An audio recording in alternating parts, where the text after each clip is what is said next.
morning, students. Welcome to all of you in my class. My name is Sushma Chaudhary. I am the lecturer of English in JGIC कला Kaushambi. Students, आज मैं आपको English का grammar portion पढ़ाऊंगी जो कि हर class के students के लिए बहुत ही इम्पोर्टेंट टॉपिक है.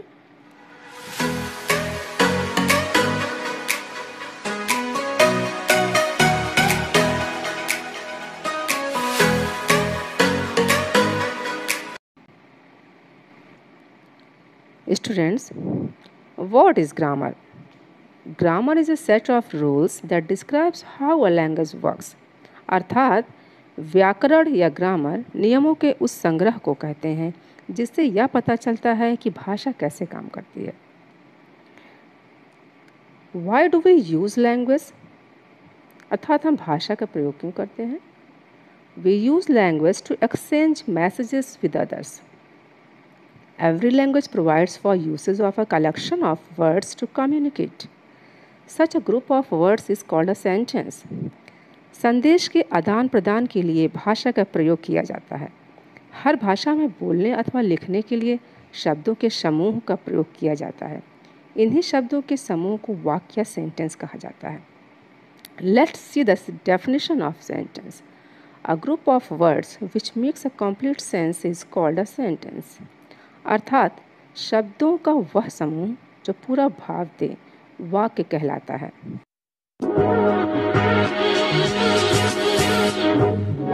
Basic concepts of English language. Basic means fundamental, मूलभूत. कॉन्सेप्ट्स मीन्स अवधारणाएं. ऑफ की इंग्लिश लैंग्वेज अंग्रेजी भाषा, अर्थात अंग्रेजी भाषा की मूलभूत अवधारणाएं. Let's see. Alphabet. The complete set of letters in a language is called the alphabet. भाषा में वर्णों के समूह को वर्णमाला कहा जाता है. There are 26 letters in English alphabet. अंग्रेजी वर्णमाला में कुल 26 अक्षर हैं. It contains 5 vowels and 21 consonants. अर्थात 5 स्वर, vowels में स्वर, और 21 व्यंजन हैं. English alphabet contains 21 letters. English alphabet can be divided into two parts. First vowels and second consonants. Let's see the vowels. These are 5 vowels: A, E, I, O, U. Students, आप board पे देख रहे होंगे. And there are 21 consonants. व्यंजन B, C, D, F, G, H, J, K, L, M, N, P, Q, R, S, T, V, W, X, Y, Z. बच्चों, दूसरे number पर आता है लेटर्स. लेटर्स का अर्थ है वर्ण या अक्षर. जैसे हिंदी में का से ज्ञा तक या आ से आह तक ये अक्षर हैं, उसी प्रकार इंग्लिश में A to Z ये अक्षर या वर्ड कहलाते हैं. Letter is a unit of an alphabet. A written or printed sign that represents a sound in a language is called a letter. अर्थात वर्ण या अक्षर वर्णमाला की सबसे छोटी इकाई है. वर्ण या अक्षर वह छोटी से छोटी ध्वनि है जिसके टुकड़े नहीं किए जा सकते. भाषा में ध्वनि का लिखित या मुद्रित प्रतीक ही अक्षर कहलाता है.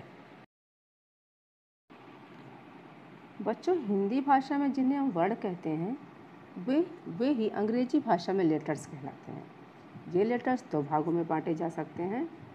फर्स्ट है वॉवेल्स अर्थात स्वर, और दूसरा है कॉन्सोनेंट्स अर्थात व्यंजन. What is vowels? अर्थात स्वर क्या हैं?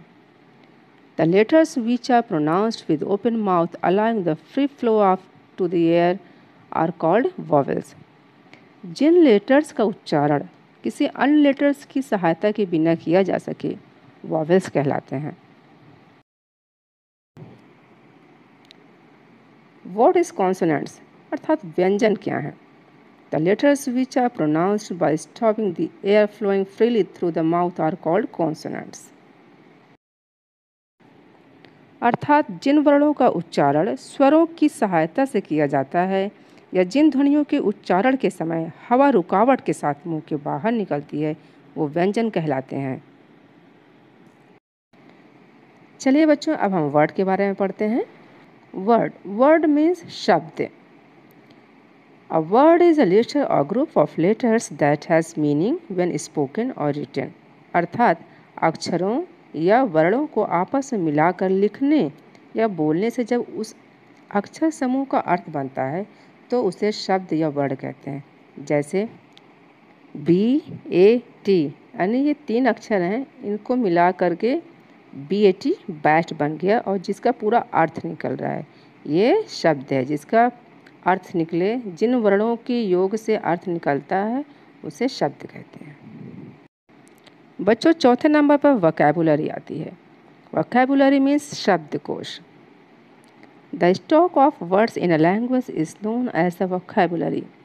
किसी भाषा में शब्दों के भंडार को वोकैबुलरी कहते हैं। बच्चों, 5th नंबर पर सिलेबल्स है। सिलेबल्स मीन्स शब्दांश, अक्षर, उच्चारण इकाई। A syllable is one unit of sound in English. Syllables join consonants and vowels to form words. अर्थात किसी वर्ड का उच्चारण करने में उस वर्ड का जितना भाग एक बार में बोला जाता है उसे syllables कहते हैं। एक वर्ड में एक या अधिक syllables हो सकते हैं। जैसे एक syllable you go। you एक बार ही बोलने पे मुँह से निकल आया। गो में भी एक बार में निकल आया। जैसे कि हिंदी में मात्राएं होती हैं, ठीक वैसे ही 2 सिलेबल्स वाले शब्द फादर। देखिए, फादर बोलने में 2 बार मात्रा लगानी पड़ी, फा और दर, फादर। ठीक। तीसरा है 2 से अधिक सिलेबल्स। एग्जाम्पल ब्यूटीफुल, ब्यूटीफुल, यानी कि 3 बार जोर दे के बोलना पड़ा तब ये वर्ड कंप्लीट हुआ। बच्चों, जिसे हम हिंदी में मात्राएं कहते हैं उसे इंग्लिश में एक्सेंट कहा जाता है। जैसे अभी मैंने आपको 3 एग्जाम्पल समझाए। एक सिलेबल वाले यू और गो, तो ये एक बार एक्सेंट करने पे हम बोल पा रहे हैं। 2 सिलेबल्स वाले में फा दर में 2 बार एक्सेंट करना पड़ रहा है। ठीक है बच्चों, यही सिलेबल्स कहलाते हैं। That's all. थैंक यू बच्चों।